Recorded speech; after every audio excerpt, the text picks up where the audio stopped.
मंडळाच्या इतिहासातील असा कोणता टप्पा आहे ज्याचा उल्लेख नक्की व्हायला हवा असं तुम्हाला वाटतं? एक आहे तो म्हणजे ब्लड डोनेशन कॅम्प. दुसरा आहे तो म्हणजे सामाजिक उपक्रम आपण करतो खूप सारे. वृक्षारोपण वृक्षारोपण वगैरे. आहे, बरोबर आहे. ह्याच्यामध्ये इतिहासात जपून ठेवण्यासारखा क्षण किंवा असं जे आपण म्हणतोय, तर ते मला असं वाटतं की मंडळाचा आजपर्यंत जितके सारे उपक्रम आहेत ते सगळे आपण जसं म्हणतो की आपण सामाजिक बांधिलकी जपतो, बरोबर. तर ह्या उद्देशाला धरूनच सगळे उपक्रम केले जातात. हा एक महत्त्वाचा इतिहासात नोंद करण्यासारखा गोष्ट आहे असं मला वाटतं. खरं आहे. मंडळातील कोणती जागा, व्यक्ती किंवा गोष्ट पाहिली की तुम्हाला लगेच जुन्या आठवणी आठवतात? मंडळाच्या बाबतीत जर म्हणशील तर श्रीखंडेवाडीमध्ये मंडळ हे तसं खूप जुनं आहे. म्हणजे आम्ही जुन्या ठिकाणी जिकडे राहत होतो तिकडेच विसर्जन करता येताना आम्ही ही तरुण मित्र मंडळाचं मिरवणूक आम्ही लहानपणापासून बघत आलेलो आहोत. त्यामुळे ते जेव्हा लक्षात आलं आणि जेव्हा आपल्याला लक्षात आलं आपण इकडे येऊन राहतोय, तेव्हाच माझ्यामध्ये लक्षात आलं की आपण योग्य ठिकाणी आलो, की जिकडे लक्षात आलं अरे वा हेच मंडळ आहे आणि आपण इथेच येऊन राहिलेलो आहोत. थोडक्यात सांगायचं झालं तर मिरवणूक ही एक गोष्ट आहे की जी आपल्याला इमिजिएटली त्या गोष्टीची आठवण करून देते. मंडळात काम करताना एकमेकांकडून किंवा इतर सदस्यांकडून शिकलेली एखादी गोष्ट आजही लक्षात आहे, ती कोणती आहे?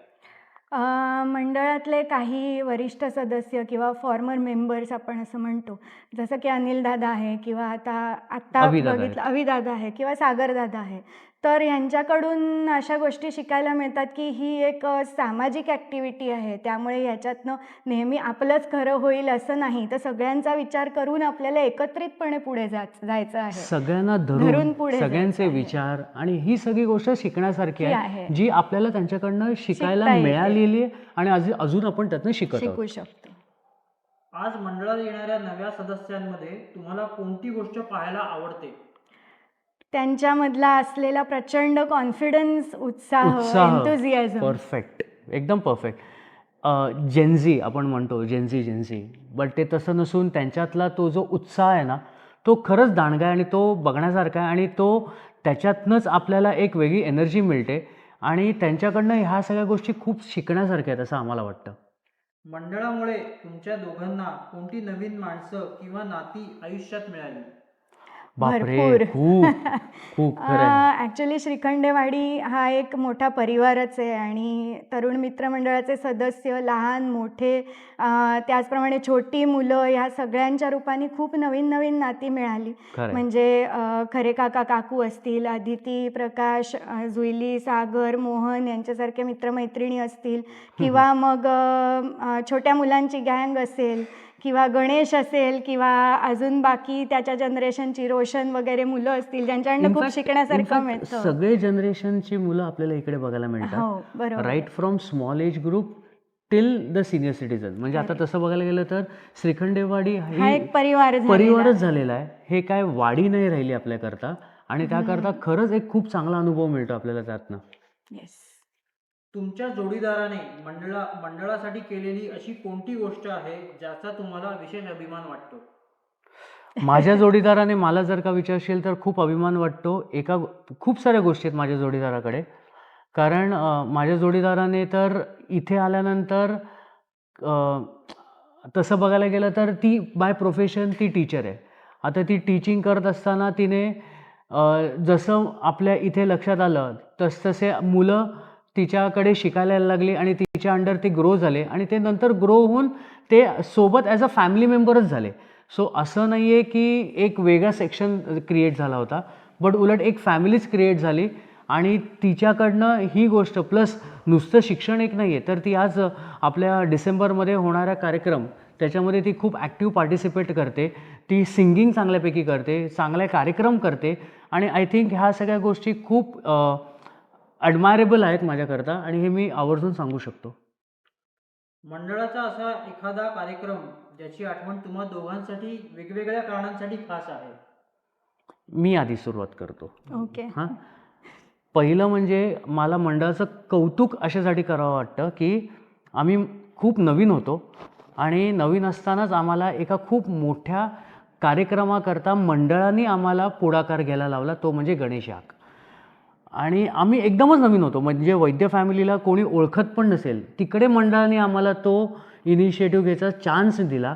आणि तिथनं आमच्याकरता देवबाप्पा तर होतेच पाठीशी, बट मंडळ खंबीरपणे पाठीशी उभं राहिलं, श्रीखंडेवाडी पाठीशी उभी राहिली आणि सगळे मित्रपरिवार इतके पाठीशी उभे राहिल्यामुळेच आम्हाला हे सक्सेसफुल झालं. आणि मी खूप प्राऊडली सांगू शकतो, we are thankful to each and every one.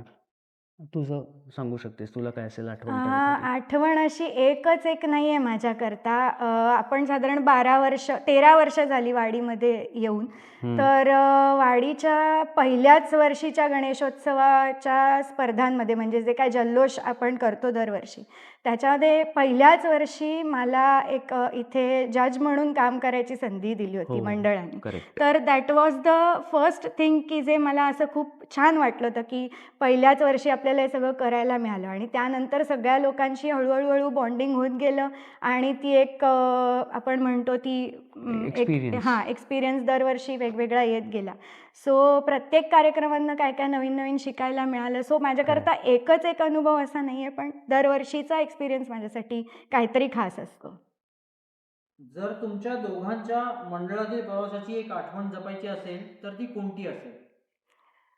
I think Ganesh यागाचीच असेल, कारण गणेश ती याग. आपल्यासाठी सुरुवात होती. म्हणजे that was the first year आणि तेव्हापासून मंडळातल्या प्रत्येकाशी आपली ओळख झाली आणि आपण सक्रिय झालो आणि त्यानंतर आपण मंडळाचे सदस्य बनलो. So that was the main thing. एक गणेश याग आहे आणि दुसरं आत्ता पण मागच्या वर्षी एक मेडिकल कॅम्प केला होता, तुला जर आठवत असेल तर. तिकडे लोकांचा म्हणजे आपण म्हणतो ना की नुसता लोकांचा रिस्पॉन्स नव्हता, तर त्यांना मिळणारा ती जी आपल्याकडनं एक सेवा होती एका प्रकारे, ती खूप सुंदर आणि उत्तमरित्या पार पडली आणि ती एकमेव मेमोरेबल गोष्ट होती, असं पण मी आवर्जून सांगू शकतो. ओके. मंडळाच्या ह्याच्या काय तू एक प्रश्न मला विचारलेलास. एक गोष्ट सांगावीशी वाटते आवर्जून, म्हणजे श्रीखंडेवाडी हा एक मित्रपरिवार नुसता नसून, तर श्रीखंडेवाडी ह्या सुख दुःखात सगळ्यामध्ये सहभागी असतं. तरुण मित्र मंडळचे प्रत्येक कार्यकर्ता सुखात दुःखात आवर्जून असतात, मदतीला एका हाकेत येतात. मला एक क्षण सांगावासा वाटतो इथे. माझे वडील काही वर्षांपूर्वी खूप सिरियस क्रिटिकल म्हणता येईल त्यांना, क्रिटिकल झाले होते आणि तेव्हा मला खूप मदतीची गरज होती.